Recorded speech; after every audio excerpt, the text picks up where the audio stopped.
ثم جعلناک علی شریعۃ من الامر، اے نبی علیہ السلام بنی اسرائیل کے بعد ہم نے آپ کو ایک پختہ دین کے اوپر حکم دے کر بھیجا، فاتبعها، تو اے نبی آپ اس کی پیروی کریں شریعت کی جو ہم نے آپ پہ نازل کی ہے، ولا تتبع اهواء الذین لا يعلمون، اور اے نبی صلی اللہ علیہ وآلہ وسلم جو لوگ اپنی خواہشات کی پیروی کر رہے ہیں آپ نے ان کے پیچھے نہیں چلنا، آپ نے اللہ کی وحی کے پیچھے چلنا ہے۔ نبی کو بھی حکم ہے کہ انہوں نے اللہ کی وحی کے پیچھے چلنا ہے، تو باقی کس کھاتے میں؟ قرآن میں 3 دفعہ یہ آیت آئی ہے، سورہ یونس میں، سورۃ الانعام کے اندر، سورہ الزمر کے اندر۔ قل انی اخاف ان عصیت ربی عذاب یوم عظیم، اے نبی تم فرماؤ کہ مجھے تو خود ڈر ہے اس بات کا کہ اگر میں نے بھی اللہ کی نافرمانی کی تو بڑے دن کا عذاب مجھے بھی آ پکڑے۔ کس نے؟ نبی صلی اللہ علیہ وسلم۔ یہ باتیں اس لیے کہلوائی گئی، حالانکہ نبی علیہ السلام تو اللہ کے محبوب ہیں، صرف اس لیے کہلوائی گئی کہ تاکہ بعد میں کوئی بندہ تکبر کے ساتھ معاملات کو کلیم نہ کرنا شروع کر دے کہ جی یہ بزرگوں تو نماز کی ضرورت ہی نہیں، اللہ تک پہنچ چکے تھے۔ کہتے ہیں جی نماز تو اللہ تک پہنچنے کے لیے چاہیے، تو جو اللہ تک پہنچ چکے ہیں انہوں نمازہ معاف نہیں۔ یہ اس لیے یہ باتیں ہوتی ہیں تاکہ کوئی تکبر کا جملہ نہ بولے، ڈرتا رہے۔ میں نے کئی دفعہ عرض کیا کہ آپ دیکھیں شیخ عبد القادر جیلانی رحمہ اللہ کی طرف کتنا بڑا جھوٹ منسوب کیا گیا، وہ قصیدہ غوثیہ ایک جس کے اندر لکھا ہے تمام اولیاء کی گردن پہ میرا پاؤں ہے۔ سر یہ جو جملہ ہے نا کہ تمام اولیاء کی گردن پہ میرا پاؤں ہے، یہ کوئی مسلمان نہیں بول سکتا، ولی تو چھوڑ دے، یہ شیخ عبد القادر جیلانی پہ جھوٹ باندھا گیا، انہوں نے نہیں کہیں کہا یہ قصیدہ غوثیہ ہے ہی جھوٹ ہے، تو انہوں نے نہیں لکھا۔ اللہ کا نیک بندہ تو ہر وقت ڈرتا رہتا ہے، وہ یہ فرعونی الفاظ یہ تو فرعون بولے گا کہ میرا لوگوں کے گردن پہ پاؤں ہے۔ کیا حضرت ابوبکر صدیق نے کہیں بولا ہے یہ کہ تمام صحابہ کی گردن پہ میرا پاؤں ہے؟ صحابہ کے سردار کون ہے؟ ابوبکر صدیق۔ یہ کہتے ہیں عبد القادر جیلانی اولیاء اللہ کے سردار ہیں۔ اگر وہ سردار ہیں تو اس قسم کا فرعونی جملہ بولیں گے کہ اولیاء کی گردن پہ میرا پاؤں ہے؟ استغفر اللہ۔ یہ جملہ بولتے ہی بندہ اپنے ایمان کی فکر کرے، یہ سب کا سب فراڈ ہے، یہ ہے ہی جھوٹ ہے، انہوں نے نہیں بولا۔ انہوں نے جو کچھ بولا ہے وہ میں آپ کو بتاتا ہوں۔ ان کو کسی نے آ کے بتایا کہ عبد القادر عید کا چاند نظر آ گیا، انہوں نے کہا میری عید تو اس دن ہوگی جس دن میں اپنا ایمان بچا کے قبر میں اتر جاؤں۔ سر جو اللہ کا ولی ہوتا ہے اس کو اپنی فکر لگی رہتی ہے، وہ اتنا اکڑ خون نہیں ہوتا کہ لوگوں کو کہتا پھرتا ہے، یہ سب جھوٹ ہے۔ اور جو انسان اپنا پیشاب نہیں روک سکتا کوئی جملہ بول سکتا ہے کہ تمام اولیاء کی گردن میں میرا پاؤں ہے؟ دنیا کا کوئی ولی کوئی بزرگ اپنا پیشاب روک سکتا ہے؟ Not at all. اگر کوئی ہے تو آئیں لائیں ہمارے سامنے پیش کریں، پیشاب روک کے بتائے گا۔ انسان تو اتنا کسپر سے کیا لگ رہا ہے۔ اسی لیے دیکھیں کہ آپ لوگ جب بیمار ہوتے ہیں آپ کو اٹھا کے ان کے پاس لے جاتے ہیں، اور یہ لوگ بیمار ہوتے ہیں تو یہ شفا انٹرنیشنل میں علاج کرا رہے ہوتے ہیں۔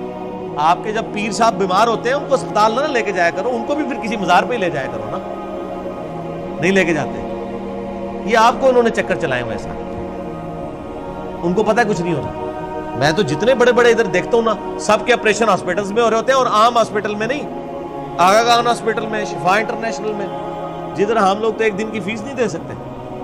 تو سر یہ تو بزرگ ہے نا، یہ کیوں اسپتالوں میں علاج کراتے ہیں؟ یہ تو لوگوں کو پھوکے مار کے صحیح کر رہے ہوتے ہیں، اپنے آپ کو بھی ٹھیک کریں۔ اپنا پیشاب بند ہوتا ہے، اپنے گردے خراب ہوتے ہیں تو ٹھیک کریں نا پھوک مار کے۔ ڈاکٹروں کے پاس کیوں جاتے ہیں؟ پھر تو اس کا مطلب یہ کہ ڈاکٹر ان سے بڑے بزرگ ہیں نا، جو بزرگوں کو بھی ٹھیک کر رہے ہیں۔ ٹھیک ہو گیا؟ وہ سب اللہ کے بندو گیم چلائی ہوئی ہے۔ اللہ سے مانگے، اسباب اختیار کریں۔ دوائی کرنا سنت ہے اور دوائی پہ یقین نہ رکھنا فرض ہے۔ اسباب آپ نے اختیار کرنے ہیں۔ پانی کے بغیر پیاس نہیں بجھے گی، یہ سبب ہے، لیکن پانی پینے کے بعد بھی کوئی گارنٹی نہیں کسی کی پیاس بجھ جائے۔ گنہگار بندے کی موت کا وقت قریب آتا ہے نا، تو روایتوں میں آتا ہے کہ اسے اگر سمندروں کا پانی بھی پلا دیا جائے نا اس کی پیاس نہیں بجھے گی، جب اللہ ہی نے پیاس نہیں بجھنے دینی۔ تو سبب یہی اختیار کریں گے، لیکن نظر مسبب الاسباب۔ اللہ انہم لن یغنوا عنک من اللہ شیئا، یہ لوگ اللہ کے مقابلے پر اے نبی علیہ السلام آپ کو کچھ فائدہ نہیں پہنچا سکتے. وَإِنَّ الظَّالِمِينَ بَعْضُهُمْ أَوْلِيَاءُ بَعْضٍ، اور ظالم لوگ بعض کے دوست ہیں. وَاللَّهُ وَلِيُّ الْمُتَّقِينَ، جبکہ اللہ جو ہے وہ پرہیزگاروں کا دوست ہے. جس طرح کافر ایک دوسرے کو سپورٹ کرتے ہیں، اللہ تعالیٰ بھی اپنے بندوں کو سپورٹ کرتے ہیں.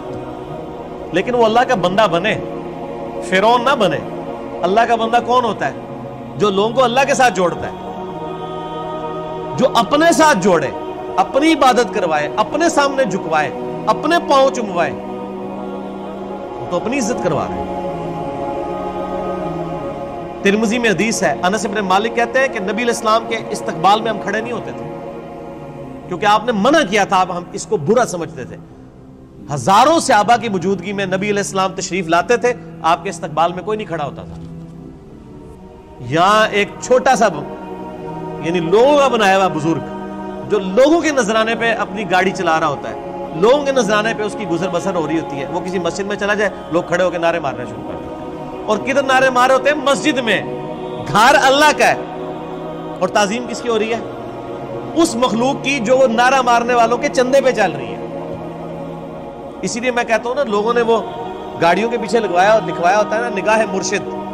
مرشد کو بھی چاہیے وہ اپنی گاڑی کے پیچھے لگوائے نذرانہ مریدین.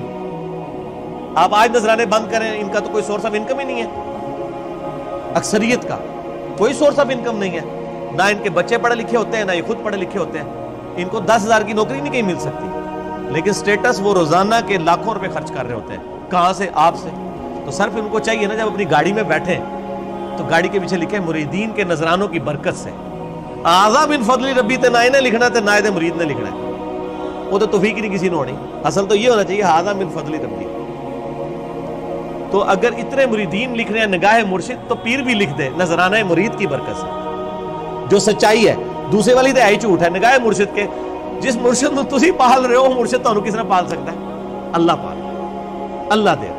اللہ کافروں کو بھی دیتا ہے، اللہ مسلمانوں کو بھی دیتا ہے، اللہ جانوروں کو بھی دیتا ہے، اللہ درختوں کو بھی دیتا ہے. سب اللہ دینے والا ہے.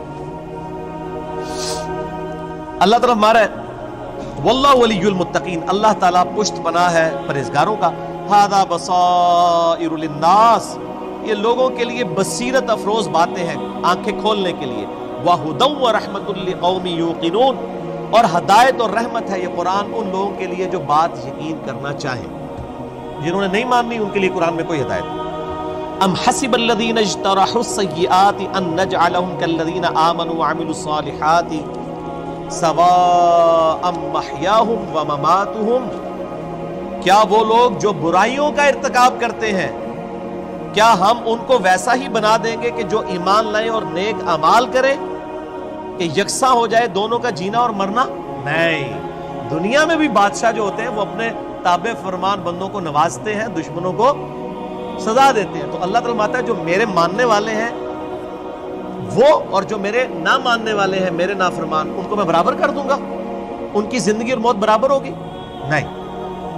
زندگی ہو سکتا ہے کافر کی بہتر ہو، لیکن مرنے کے بعد ایمان والے اور نیک عمل کرنے والے کے لیے آخرت میں اللہ کا انعام ہے. ساء ما یحکمون، کتنا برا حکم تم لگا رہے ہو اگر تمہارے دماغ میں کہیں یہ بات ہے کہ یہ لوگ برابر ہو سکتے ہیں. وخلق اللہ السماوات والارض بالحق، اور اللہ نے آسمان اور زمین کو پرپز فل پیدا کیا ہے. وَلِتُجْزَا كُلُّ نَفْسٍ بِمَا كَسَبَتْ، تاکہ بدلہ دیا جائے ہر جان کو جو اس نے کمایا. وَهُمْ لَا يُظْلَمُونَ، اور کسی پہ ظلم نہیں ہوگا. یہ اللہ نے ایک لائن کے اندر مقصد بیان فرما دیا ہے کہ زمین و آسمان کی پیدائش کا مقصد یہ ہے کہ اللہ تعالیٰ آزمائے گا کون نیک عمال کرتا ہے، اس کے بعد اللہ تعالیٰ نیک عمال والے کو اس کے عمال کا بدلہ دے گا، برے عمال والے کو اس کے عمال کا بدلہ دے گا. اب بڑی سخت آیت آ رہی ہے قرآن حکیم کی، اس ایک آیت پہ گھنٹوں بولا جا سکتا ہے. افرائیت من اتخذ الہہ ہوا، اے نبی صلی اللہ علیہ وآلہ وسلم بھلا تم نے اس شخص کو دیکھا جس نے اپنی خواہش نفس کو اپنا خدا بنا لیا.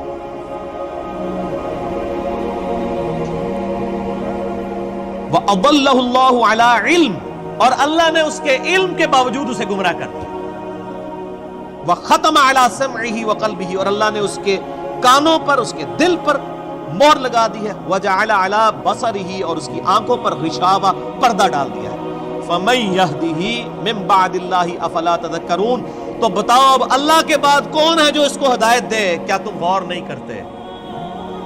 جس کو اللہ گمراہ کرتے، من یہدہ اللہ فلا مضل لہ، جسے اللہ ہدایت دے اسے گمراہ نہیں کر سکتا، ومن یضلل فلا ہادی لہ، اور جسے اللہ گمراہ کر دے اسے کوئی ہدایت نہیں دے سکتا۔ تو اللہ تعالیٰ فرما رہا ہے کہ ایسا شخص جو اپنی خواہش نفس کی پیروی کرتا ہے، تو اگرچہ اس کے پاس علم بھی ہوتا ہے پھر بھی وہ بہرا، اندھا اور گونگا ہو جاتا ہے، حق بات قبول نہیں کرتا، کیونکہ اللہ اسے گمراہ رہنے دیتا ہے کہ اس کے پاس علم تھا، اس کے باوجود اس نے اس علم کا فائدہ نہیں اٹھایا۔ ایک بندے کے پاس علم ہے کہ اگر میں بلڈنگ کے 10ویں فلور سے باہر چھلانگ لگاؤں تو مر جاؤں گا، یہ پتہ ہے ایک بندے کو، وہ پھر بھی چھلانگ لگا دیتا ہے، تو پھر کیا ہوگا؟ مر جائے گا۔ یہی حال اس شخص کا ہے کہ جس کو قرآن و سنت کا علم دیا گیا لیکن اس پہ عمل نہیں وہ کر رہا۔ اسے ہم کہتے ہیں قرآن میں لکھا ہے ایاک نعبد و ایاک نستعین، صرف اللہ ہی کو پکار، وہ کہتا ہے نہیں، میرے بابے کہتے ہیں بابوں کو پکارو۔ اب علم تھا اس کے پاس، گمراہ ہو گیا، اللہ کی بات نہیں مانی۔ ایک بندے کو بتایا بھی بخاری مسلم میں نماز کا طریقہ رکوع میں جاتے وقت اور رکوع سے اٹھتے وقت رفع الیدین کے ساتھ لکھا ہے، نہیں مانا۔ ایک بندے کو بتایا کہ تم ہر مہینے 11ویں دیتے ہو، جبکہ 11ویں والے پیر کی جو اپنی کتاب ہے غنیت الطالبین، اس میں نماز کا طریقہ وہی لکھا ہے جو بخاری مسلم میں لکھا ہوا ہے، وہ کہتا ہے میں نے رفع الیدین نہیں کرنا۔ تو ضد کا تو کوئی علاج نہیں۔ یہ وہ لوگ ہوتے ہیں جو علم کے باوجود گمراہ ہو جاتے ہیں۔ علم ہے، اسی لیے ہم اکثر وہ لوگ کہتے ہیں کوئی اڈے بڑے وہ مولویوں کو نہیں پتہ لگا، وہ پاگل نے، تو انہوں پتہ سمجھ آ گیا۔ تو ان کو بتائیں، آپ جن علماء کہہ رہے ہیں اتنے بڑے بڑے، آپ کے مخالف اپنے علماء کو اتنے بڑے بڑے کہتے ہیں اور آپ کے علماء کو جاہل کہتے ہیں۔ بریلوی دیوبندیوں کو گستاخ رسول کہتے ہیں کہ نہیں؟ تو کیا دیوبندیوں کے علماء علماء نہیں ہیں؟ اور دیوبندی بریلویوں کے علماء کو مشرک کہتے ہیں کہ نہیں؟ تو کیا بریلویوں کے علماء علماء نہیں ہیں؟ سنی شیعہ کے علماء کو، شیعہ سنیوں کے علماء کو، اہل حدیث ان کو، یہ سارے اہل حدیث کو گمراہ کہتے ہیں کہ نہیں؟ ہم کہتے ہیں شاید ساری صحیح کہہ رہے ہو، لگ ایسا ہی رہا کہ آپ اپنے آپ کو کتاب و سنت کے سامنے پیش کرنے کے لیے تیار ہی نہیں۔ اگر کسی کو بات پتہ چلے وہ اللہ کا شکر ادا کرے، میرے تک بات پہنچ گئی، مجھے اس سے کوئی غرض نہیں ہے کہ دنیا کیا کر رہی ہے، مجھے صرف اس چیز سے غرض ہے کہ میرے نبی نے کیا مجھے حکم دیا ہے صلی اللہ علیہ وآلہ وسلم۔ اور نبی جو امت کو دے کے گئے ہیں کوئی بابا نہیں دے کے گئے۔ حجۃ الوداع کے موقع پہ کیا فرمایا؟ میں اپنے بعد تم میں 2 چیزیں چھوڑ کے جا رہا ہوں، کیا 2 بابے، 2 مولوی، 2 شیخ القرآن، 2 بزرگ، 2 صوفی؟ نہیں، کہا اللہ کی کتاب، اس کے نبی کی سنت، اس کو پکڑو گے ہدایت پہ رہو گے، اس کو چھوڑ دو گے گمراہ ہو جائے۔ تو دین تو یہ ہے۔ ایک بندہ آپ کو قرآن سکھا تو رہا ہے لیکن خود قرآن میں عمل نہیں کر رہا، تو اس کا قرآن کا سکھانا کیا ہے؟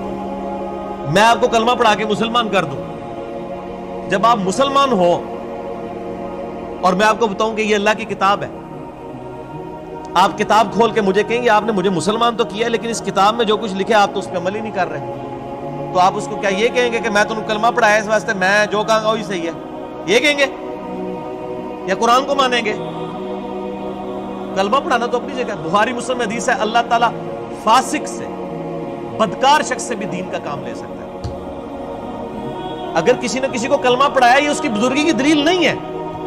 اگر کوئی کہتا ہے آج ڈاکٹر ذاکر نائک نے ہزاروں لوگوں کو کلمہ پڑھایا ہے، بریلوی دیوبندی اس کو بزرگ کیوں نہیں مان لیتے؟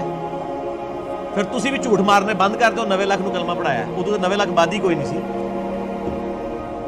اگر آپ نے کلمہ پڑھانے کو کسی کی بزرگی ماننا ہے تو ڈاکٹر ذاکر نائک نے ہزاروں لوگوں کو کلمہ پڑھایا ہے نا، تو کیا بریلوی دیوبندی اور شیعہ مان لیں گے اسے بزرگ؟ تو سر بریلوی دیوبندی اگر اپنے بابوں کو کہتے ہیں اتنوں کو کلمہ پڑھایا ہے، تسی بھی اپنے بوجھے چ رکھو، پھر وہ کہنے کے نہیں جی کلمہ پڑھانے والا کیا ہوتا ہے تے وہ بد عقیدہ ہے نا، تو سر تسی بھی تواڈے کلمہ پڑھانے والا کیا ہوتا ہے، تواڈے بھی اگر بد عقیدہ نے تو کوئی فرق نہیں پڑتا۔ فرق کس سے پڑتا ہے؟ قرآن و سنت سے۔ اللہ کے نبی کے قدموں تک پہنچو، کسی بابے کے قدموں تک نہیں۔ اس لیے فرمایا تم میں 2 چیزیں چھوڑ کے جا رہا ہوں، اللہ کی کتاب، اس کے نبی کی سنت، قیامت تک کے لیے 2 چیزیں۔ جو اس پہ عمل کرے گا ہمارے سر کا تاج ہے، اور جو عمل نہیں کرتا گستاخ رسول ہے. اصل میں گستاخ وہ ہے. ٹھیک ہو گیا جی؟ آگے چلیں. اللہ تعالیٰ فرماتا ہے وَقَالُوا مَا هِيَ إِلَّا حَيَاتُنَا الدُّنْيَا، اور یہ لوگ تو کافر کہتے ہیں کہ بس دنیا کی زندگی ہے، نموت ونحیا، ہم اسی میں مرتے ہیں اور جیتے ہیں، وَمَا يُهْلِكُنَا إِلَّا الدَّهْرُ، اور ہمیں جو ہلاک کرتا ہے نا وہ زمانے کی گردش کرتی ہے، یعنی جب ٹائم پورا ہوتا ہے تو ہم مر جاتے ہیں. کوئی یہ زندگی موت کا نظام کسی خدا نے کنٹرول نہیں کیا ہوا، نہ قیامت قائم ہوگی. نعوذ باللہ. وَمَا لَهُمْ بِذَلِكَ مِنْ عِلْمٍ، حالانکہ ان کے پاس علم کی رتی بھی نہیں ہے. اگر ان کے پاس علم ہوتا تو ان کو پتا چلتا یہ نظام کسی کے بنانے سے بنایا گیا. انہم الا یظنون، بس یہ اٹکل پچو چلا رہے ہیں. وَإِذَا تُتْلَى عَلَيْهِمْ آیاتنا، جب ان پہ ہماری آیات پڑھی جاتی ہیں، بینات، روشن آیات، ما کان حجتہم، تو یہ کوئی اور حجت نہیں کرتے سوائے ایک حجت کے، الا ان قالوا ائتوا بآبائنا ان کنتم صادقین، یہ کہتے ہیں اگر تم سچے ہو تو ہمارے مرے ہوئے باپ دادا کو زندہ کر کے لے آؤ. ہمارے باپ دادا قبروں سے نکل کے یہ بات ہمیں کہیں کہ نبی اللہ کا نبی ہے، تب مانیں گے. قرآن کو ہم نے نہیں مانا. یہ کافروں کی دلیل تھی، اور یہ ساری کافروں والی روش آج بھی جاری ہے.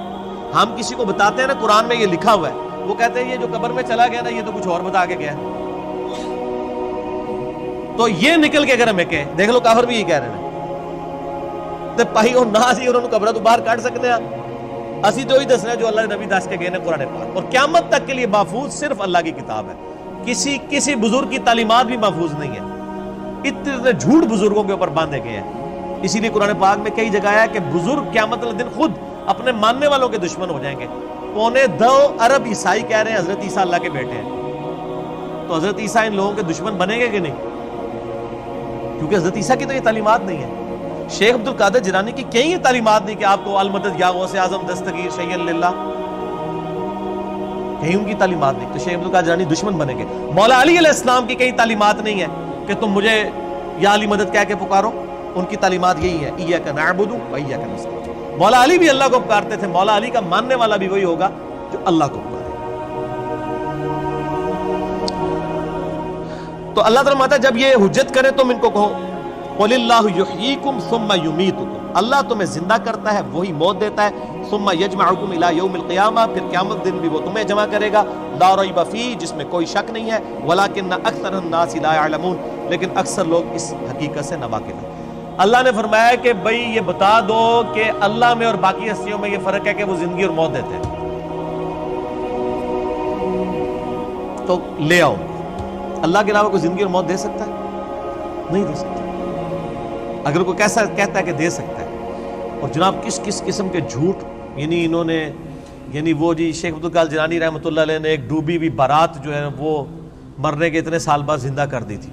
اللہ کے بندو توبہ کرو. قرآن پاک میں سورہ انبیاء کا پہلا رکوع ہے، 17واں پارہ پہلا صفحہ ہے. نبی صلی اللہ علیہ وآلہ وسلم کو کافر کہتے تھے. تم ہمیں یہ کہتے ہو نا اگلے نبیوں کے یہ معجزے کہ مردہ زندہ کرتے تھے، تم ہمیں مردہ زندہ کر کے بتاؤ پھر نبی مانیں گے. تو اللہ تعالیٰ نے فرمایا کہ ان سے فرما دو کہ معجزات اللہ کے پاس ہے، وہ کوئی معجزہ اس قسم کا نہیں. نبی صلی اللہ علیہ وسلم نے بھی کوئی مردہ نہیں کبھی زندہ کیا. حضرت عیسیٰ علیہ السلام کا قرآن میں ذکر آتا ہے کیونکہ ان کا معجزہ وہ تھا. ہمارے نبی کا معجزہ قرآن ہے، جیسا کہ موسیٰ علیہ السلام کا معجزہ عصا تھا. ویسے آپ صلی اللہ علیہ وسلم کے بہت معجزات ہیں بخاری مسلم میں کہ مبارک انگلیوں سے پانی کے چشمے جاری ہو گئے، مبارک دعا سے چاند 2 ٹکڑے ہو گیا، مبارک پسینے سے خوشبو آتی تھی. یہ معجزات ہیں، مردہ زندہ کرنے والا نہیں ہے. تو یہ بعد کے لوگوں کے بارے میں آپ کلیم کر رہے ہیں کہ انہوں نے مردے زندہ کیے. آج بھی لیں کسی کو جو کہتا ہے نا مردہ زندہ کر سکتا ہے تو ہم اسے شہید کر دیتے ہیں، اس کی اجازت سے وہ اپنے آپ کو زندہ کر کے بتائے. حضرت عیسیٰ نے بھی جو مردے زندہ کیے ہیں نا وہ یہ نہیں تھے کہ وہ قبر سے نکال کے چلنا پھرنا شروع کر دیتے تھے. صرف اس وقت چونکہ طب بڑے زور پہ تھی، میڈیکل، تو اللہ تعالیٰ نے ان کی میڈیکل کو فیل کیا کہ کوئی ڈاکٹر کسی مردے کو نہیں زندہ کر سکتا. اللہ نے آیا میرا نبی اے جیڑا مردہ زندہ کرے گا. اور وہ صرف اتنا ہوتا تھا، قبر پہ گئے، مردے کو زندہ کیا، وہ مردہ کہتا تھا کہ حضرت عیسیٰ اللہ کے نبی، واپس چلا جاتا تھا. بس اس سے زیادہ نہیں تھا زندہ ہوتا نا. سورۃ الانبیاء کی آیت نمبر 95 ہے، جو ایک دفعہ دنیا سے چلا گیا وہ واپس نہیں آ سکتا. ناٹ ایٹ آل.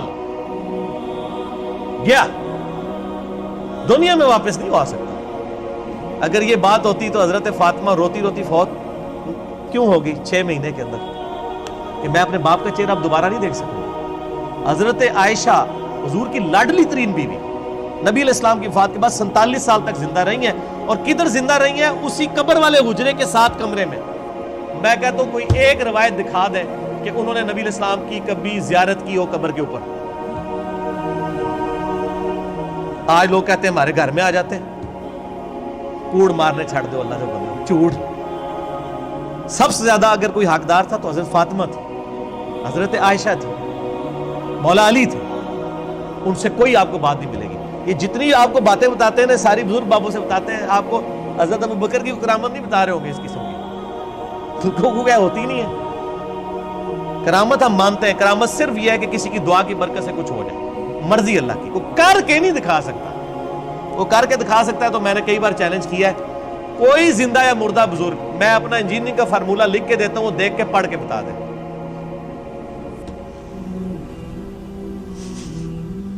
وہ جن کو چیلنج دے رہے ہوتے ہیں وہ کہتے ہیں نہیں یار نہیں پڑھ سکتے ہو. اللہ تو پڑھ سکتا ہے نا, میں اگر کوئی فارمولہ لکھوں اللہ تو پڑھ سکتا ہے نا. اگر آپ مانتے ہیں کہ اللہ ان کو پڑھاتا ہے, اللہ ان کو سب کچھ اللہ دیتا ہے, تو پڑھن نہ پھر. اور میں تو اس سے بڑی بات کرتا ہوں, ان کی آپ نمازیں سنیں, یہ نماز بھی صحیح نہیں پڑھتے ہوتے. میں نے کئی لوگوں کی نمازیں سنی ہیں, نماز غلط پڑھ رہے ہوتے ہیں. ایو النبیوں کو میں نے بتایا نا, ادھر ایک بہت بڑے پیر صاحب تھے جیل میں نام نہیں لیتا. ایک دن میں نے ان کی نماز سنی, ہم وہ بھی شغل ملے میں بیٹھ گئے نماز سنانے کے لیے. نماز میں پڑھ رہے السلام علیکہ ایھا النبی. مرید ہزاروں ہیں جن کو انہوں نے جنت میں لے کے جانا ہے, نماز ایھا النبی 25-30 بندوں کی موجودگی میں. اور بھی بڑی غلطی تھی, یہ موٹی سی مجھے یاد رہ گئی. میں کہ یہ کیا پڑھ رہے ہیں؟ وہ بچپن سے نماز یاد کی تھی, اسی طرح چل رہی تھی. باقی عین ہا تو ہے ہی کوئی نہیں تھا نا, وہ تو چھڈ ہی دو, وہ تو میں گل ہی نہیں کہ میں زبر زیر کی غلطیاں. ایھا النبی. اور یہ وہ ہیں جو کہہ رہے ہیں اسی جناب تہاڈا بیڑا تار دینا. نماز نہیں آتی, دعوے. میرے پاس کئی لوگ آتے ہیں نہیں وہ ہمارے سلسلے میں بیعت ہو جائے. میں نے کہا آپ کا پیر مجھے صرف یہ 17 اذکار جو فرض نماز کے بعد کیے نا وہ مجھے زبانی سنا دے, میں بیعت ہو جاؤں گا. آج تک دنیا کا وہ پیر سامنے نہیں آیا. 17 اذکار ہے فرض نماز کے بعد. لوگوں کو کتنے آتے ہیں؟ 4 یا 5. آیت الکرسی, تسبیح فاطمہ, اللہ اکبر, استغفر اللہ, اللہ انت السلام. تہاڈی تے گنتی مک جانی ہے 5 تو بعد. اے 17 اذکار لکھے ہوئے گرین کارڈ پہ جو نبی صلی اللہ علیہ وسلم کرتے تھے, دنیا کے کسی پیر کو نہیں آتے. وہ 24 اذکار بلو کارڈ پہ لکھے ہوئے ہیں جو صبح و شام کے اذکار ہیں نبی علیہ السلام کے. کتنی کتنی مشکل دعائیں ہیں بخاری مسلم میں, کسی پیر کو نہیں آتی. میں اس سے بڑا چیلنج کہتا ہوں یہ دیکھ کے پڑھ کے بتا دیں. یہ اتنی مشکل عربی ہے کہ جس نے پہلی دفعہ پڑھی ہو وہ اس کو ایک دفعہ پڑھ کے صحیح پڑھ ہی نہیں سکتا. ابھی تک تو سارے فیل ہوئے ہیں.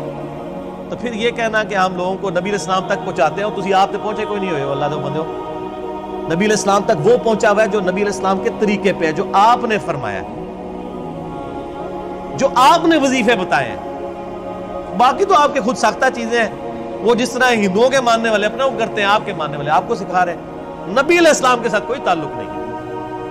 نبی صلی اللہ علیہ وسلم جو کچھ دے کے گئے وہ یہ موجود ہے اس میں, وہ اس قرآن کے اندر ہے. باقی سب کچھ آپ کے بابوں نے آپ کو دیا ہے, اس کا دین سے کوئی تعلق نہیں. ٹھیک ہو گیا جی. اور ویسے بابوں کے اوپر کو ناراض بھی نہیں ہونا چاہیے, کیونکہ سارے ایک دوسرے کے بابوں کو نہیں مانتے. جب سارے ایک دوسرے کو نہیں مان رہے ہیں تو ہم کہہ رہے ہیں سارے ٹھیک کہہ رہے ہو, کسی کے بھی نہ مانو, ایک بندے کو اپنا امام بناؤ. امام اعظم محمد رسول اللہ صلی اللہ علیہ وآلہ وسلم صلاۃ تسلیما کثیرا کثیرا. ٹھیک ہو گیا.